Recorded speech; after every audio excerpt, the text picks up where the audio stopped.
PCOD, PCOS नैसर्गिक पद्धतीने कसं नियंत्रणात आणावं? पिरियड्स इरेग्युलर आहेत, वेट वाढतोय, फेसवर पिंपल्स, हेअर फॉल किंवा अनवॉन्टेड हेअर वाढत आहेत आणि रिपोर्ट्समध्ये सांगितलंय तुम्हाला पीसीओडी, पीसीओएस आहे. आजकाल हा प्रॉब्लेम खूप कॉमन झालाय. पण एक महत्त्वाचा प्रश्न, पीसीओडी किंवा पीसीओएस फक्त मेडिसिन्सवर कंट्रोल ठेवायचं का, की नॅचरली मॅनेज पण करता येतं? आज आपण समजून घेणार आहोत पीसीओडी, पीसीओएस म्हणजे नेमकं काय आणि नॅचरल हिलिंग अप्रोच काय असू शकतो. नमस्कार, मी doctor Swati Deshmukh, homeopathic consultant. आज आपण पीसीओडी, पीसीओएस बद्दल बोलणार आहोत. त्यामागची कारणं, सिम्पटम्स आणि नॅचरल पद्धतीने ते कंट्रोल कसं करता येतं. व्हॉट इज पीसीओडी और पीसीओएस? सोप्या भाषेत सांगायचं तर पीसीओडी, पीसीओएस हा हॉर्मोनल इम्बॅलन्स आहे. यामध्ये ओव्हरीजमध्ये छोटे छोटे सिस्ट तयार होतात आणि हॉर्मोन्सचा बॅलन्स डिस्टर्ब होतो.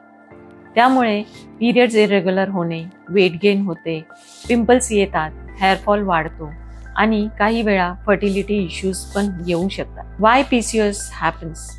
पीसीओडी किंवा पीसीओएस होण्यामागे अनेक कारणं असू शकतात. पहिलं तर lifestyle changes, late sleeping, stress, unhealthy eating. दुसरं म्हणजे insulin resistance, body insulin properly use करू शकत नाही, त्यामुळे वेट गेन आणि हॉर्मोनल इम्बॅलन्स वाढतो. तिसरं म्हणजे स्ट्रेस हॉर्मोन्स डायरेक्टली पिरियड्स आणि ओव्युलेशनवर इफेक्ट करतात. चौथं म्हणजे lack of physical activity. Sedentary lifestyle हा खूप मोठा फॅक्टर आहे. Why only period medicines are not enough? खूप वेळा पिरियड्स आणण्यासाठी मेडिसिन्स दिले जातात आणि पिरियड्स येतातही, पण जर रूट कॉजवर काम केलं नाही तर प्रॉब्लेम पुन्हा पुन्हा सुरू होऊ शकतो. याच्याकडे आपण आता नॅचरली बघूयात. पहिलं तर वेट मॅनेजमेंट. थोडंसं वेट लॉस सुद्धा हॉर्मोन्स बॅलन्स करण्याकरिता मदत करू शकतं. दुसरं म्हणजे diet. Sugar, processed food, junk food कमी करा, प्रोटीन आणि फायबर वाढवा. तिसरं म्हणजे exercise. Regular walking, yoga, strength training खूप युजफुल आहे. चौथं म्हणजे stress management. Meditation, breathing exercises हॉर्मोन्ससाठी बेनिफिशियल आहे. पाचवं म्हणजे proper sleep. Late night routine हॉर्मोन्सला डिस्टर्ब करू शकतो, त्यामुळे वेळेवर झोपणे. आता होमिओपॅथिक अप्रोच बघूया. होमिओपॅथीमध्ये प्रत्येक पेशंटची इंडिव्हिज्युअल केस घेतली जाते.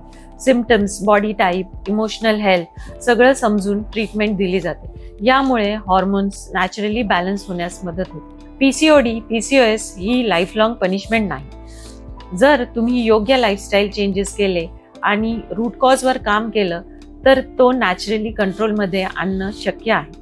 जर तुम्हालाही पीसीओडी, पीसीओएसचा त्रास असेल तर फक्त सिम्पटम्स इग्नोर करू नका, योग्य मार्गदर्शन घ्या. हा व्हिडिओ युजफुल वाटला असेल तर लाईक करा, शेअर करा आणि सबस्क्राईब करा. मी पुन्हा भेटेन एका नवीन विषयासोबत. धन्यवाद.